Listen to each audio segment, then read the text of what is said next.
Assalamualaikum warahmatullahi wabarakatuh. Baik teman-teman semua, kita lanjutkan materi kita dengan organisasi kehidupan pada tingkat sel, ya. Jadi, setiap makhluk hidup itu tersusun atas sel, ya. Makhluk hidup yang tersusun atas satu sel disebut dengan uniseluler dan makhluk hidup yang tersusun atas banyak sel disebut dengan multiseluler, ya. Makhluk hidup multiseluler dan makhluk hidup uniseluler, ya. Setiap sel mempunyai organel-organel yang mampu menjalankan fungsinya untuk hidup. Ya, itu. Jadi, sel merupakan unit struktural dan fungsional terkecil dari makhluk hidup. Sekali lagi, sel merupakan unit struktural dan fungsional terkecil dari makhluk hidup. Dan ilmu biologi yang mempelajari tentang sel disebut dengan sitologi. Ya. Nah, pada organisasi kehidupan tingkat jaringan, ya di sini kumpulan dari beberapa sel yang mempunyai bentuk, susunan, dan fungsi yang sama disebut dengan jaringan, ya. Jadi jaringan itu kumpulan dari beberapa sel yang punya bentuk, susunan, fungsi, ya, yang sama, ya.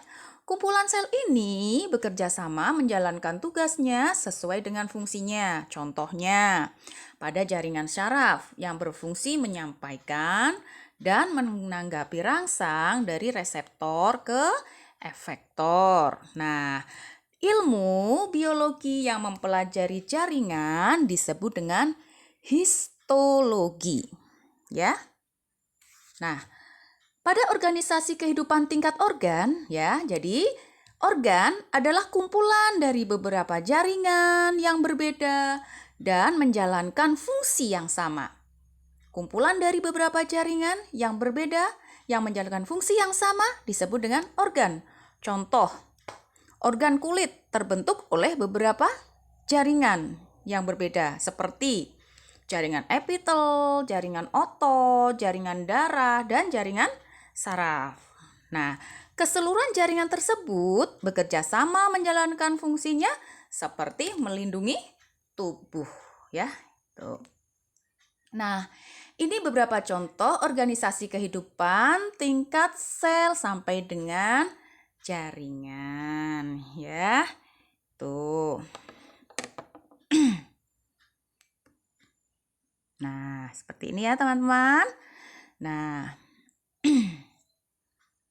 ini pada sistem organ, contoh pada sistem organ. Ya.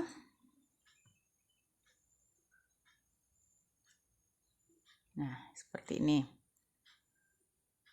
Nah, kalau sistem organ, ya, sistem organ itu kumpulan dari beberapa organ, ya, yang menjalankan tugasnya.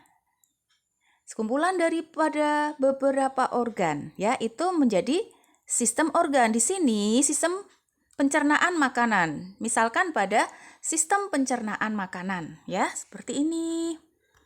Nah, kalau organisasi kehidupan pada tingkat individu atau organisme, ya, individu itu merupakan organisme tunggal yang tersusun oleh kumpulan sistem organ.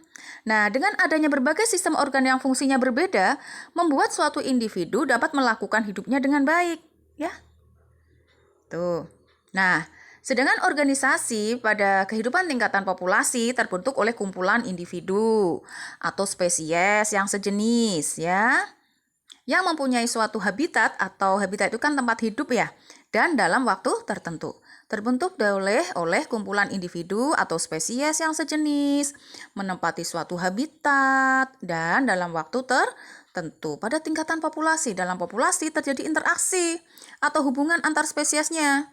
Hubungan tersebut bertujuan untuk menjalankan fungsi hidupnya seperti melakukan perkawinan, berkembang biak, ya, perlindungan, dan lain-lain. Nah, kalau pada tingkatan komunitas, organisasi kehidupannya itu dibentuk oleh berbagai jenis spesies makhluk hidup yang saling berinteraksi dan menempati lingkungan dalam waktu yang sama.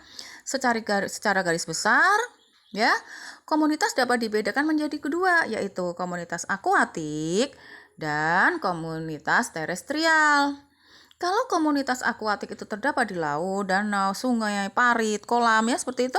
Sedangkan komunitas terestrial itu terdapat di padang rumput, padang pasir, kebun raya, halaman ruas, ya, halaman rumah, kebun dan sawah. Nah, nih, organisasi kehidupan pada tingkat komunitas. Itu seperti ini ya.